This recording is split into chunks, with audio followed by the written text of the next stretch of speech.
बिस्मिल्लाहिर्रहमानिर्रहीम अस्सलाम वालेकुम। सऊदी इन्फो यूट्यूब चैनल में आपको खुश आमदीद कहते हैं। Personal visit visa Saudi Arabia के लिए कब ओपन होगा? इस वक्त सबसे ज़्यादा सवाल जो पूछा जा रहा है पर्सनल विजिट वीज़ा के हवाले से पूछा जा रहा है, और बहुत सारे एजेंट्स की तरफ से ये खबरें आ चुकी हैं कि पर्सनल विजिट वीज़ा ओपन हो गया है। एजेंट्स ये कह रहे हैं और एजेंट्स से अपने केस पकड़ना शुरू कर दिए हैं, लोगों से वीज़ा लेना और पासपोर्ट लेना और उनके साथ जो बारगेनिंग है या डीलिंग है वो स्टार्ट कर दी है।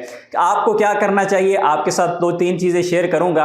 इंशाल्लाह आप अपना फैसला खुद कर पाएंगे कि क्या आपको ये स्टेप लेना चाहिए या नहीं लेना चाहिए। बिल्कुल सिंपल सी चीज़ है कि जो पर्सनल विजिट वीज़ा बंद हुआ था वो हज की वजह से बंद हुआ था। इसी तरह जो उम्रा वीज़ा बंद हुआ था वो हज की वजह से बंद हुआ था। उम्रा वीज़ा 20 जून से ओपन हो चुका है, सऊदी अरेबिया ने ओपन करने का ऐलान कर दिया है। लेकिन अगर आपके मुल्क में बात करें स्टैंपिंग की तो वो अभी तक स्टार्ट नहीं हुई है। जाहिर है जब सऊदी अरेबिया ने अनाउंस कर दिया है तो इसका मतलब है कि आपके मुल्क में भी अभी ये स्टैंपिंग जो है उम्रा वीज़ा की स्टार्ट हो जाएगी। दूसरी तरफ हम जो चीज़ अहम पॉइंट है वो मैं आपको बताना चाहता हूँ कि जब उम्रा वीज़ा चल रहा था, उम्रा वीज़ा बंद हुआ था, तो पर्सनल विजिट वीज़ा यानी ज़ियारा शख्सियत जो है वो उससे पहले बंद हुआ था, उम्रा वीज़ा बाद में बंद हुआ था। और बंद क्यों हुए थे? हज के वीज़ों की रश की वजह से।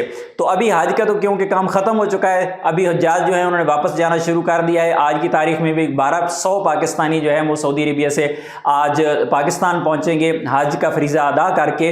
तो ये जो उम्रा है उसे तो ओपन किया गया है, लेकिन पर्सनल विजिट वीज़ा की क्योंकि ना तो पहले कोई अनाउंसमेंट हुई थी बंद होने की और ना ही अभी कोई अनाउंसमेंट हुई है इसे ओपन होने की, तो एहतियात इसी में है कि आप थोड़ा सा वेट कर लें। इंशाल्लाह जो भी अथेंटिक न्यूज़ आएगी आपके साथ हम ज़रूर शेयर करेंगे, क्योंकि बहुत सारे लोग जल्दबाजी में नुकसान उठा लेते हैं, बहुत सारे लोग अपने पैसे फंसा लेते हैं, बहुत सारे लोग अपने पासपोर्ट फंसा लेते हैं। तो बेहतर है कि आप थोड़ा सा वेट कर लें। अभी उम्रा की अनाउंसमेंट हुई है, पर्सनल विजिट वीज़ा की अभी तक कोई 100% कन्फर्म न्यूज़ नहीं है। इंशाल्लाह कोई इस बारे में कन्फर्म न्यूज़ आएगी या फिर कोई प्रैक्टिकल हमारा होगा तो इंशाल्लाह हम आपके साथ वीडियो की सूरत में शेयर कर देंगे। इसी तरह की मज़ीद न्यूज़ और अपडेट्स हासिल करने के लिए चैनल को सब्सक्राइब कर लें, क्योंकि आपको इस तरह की वीडियोज़ यहाँ पर मिलती रहेगी। मिलते हैं नेक्स्ट वीडियो में, तब तक के लिए इजाज़त दीजिए। अल्लाह हाफिज़।